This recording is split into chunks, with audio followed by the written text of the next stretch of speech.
I'm gonna show you how I hook up my two Z-2300's.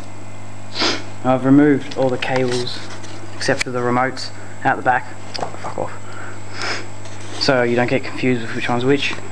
Now you have these two, which hook up into these. Wide remote. What I use is a headphone splitter. One end's a male, the other two a female. You plug the two Z-2300's. It's a little hard with one hand. One into each. Like that. So now they're both plugged into the one thing. With that, it goes into the green one, which is two front speakers.